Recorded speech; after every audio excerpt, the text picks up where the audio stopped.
So, but because there's a category just for headline writing. Okay, is this me? Still no, okay. That one's Brandy. Oh, but I okay. mean, I can. Okay, I'll keep going, but you can add to it. Okay, yep.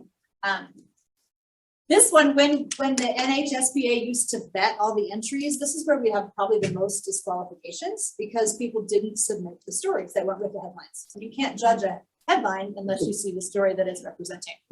Remember those days, Kathy, where we had to go through those? But yeah, so it needs 3 entries for the prelims. So 3 full stories, 3 full headlines. And they could be from yearbook, they could be a combination of yearbook, newspaper, or online, just 3 headlines. And the category used to be headline writing and design. So the design was part of it too, but we've taken off the designs. It's just headline writing because at the state live contest, you can't really design it because we're making you do it by hand and just write. So this is what the final results look like, right? The page that they turned in for the judge. So the judge would see the stories and then they would see which number they correspond to and then the headline. So I would encourage my students to write really legibly in this category because that makes it really hard. So I would have scratch paper and I'd write them out and I'd play with them on other paper first and then just submit the final ideas to this page. I haven't seen how this looked. I haven't had a qualifier. Yeah, so this is what they do at state.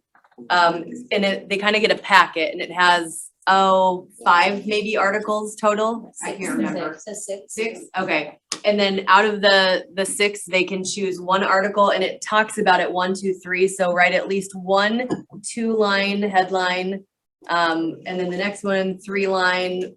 The third one, I can't remember what We it have is. creative license. Yep. And so then that's what they do based on the articles that they read at state. I think that this is a good adjustment that's being made of taking out the design. We don't have a newspaper.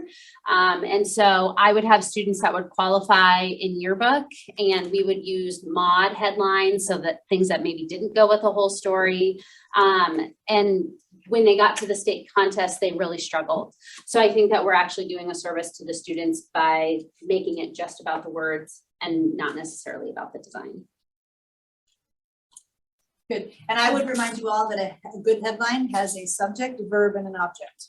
It's not a label with a subhead. Sometimes that works if your subhead has your subject, verb, and object. But I always write SVO, right?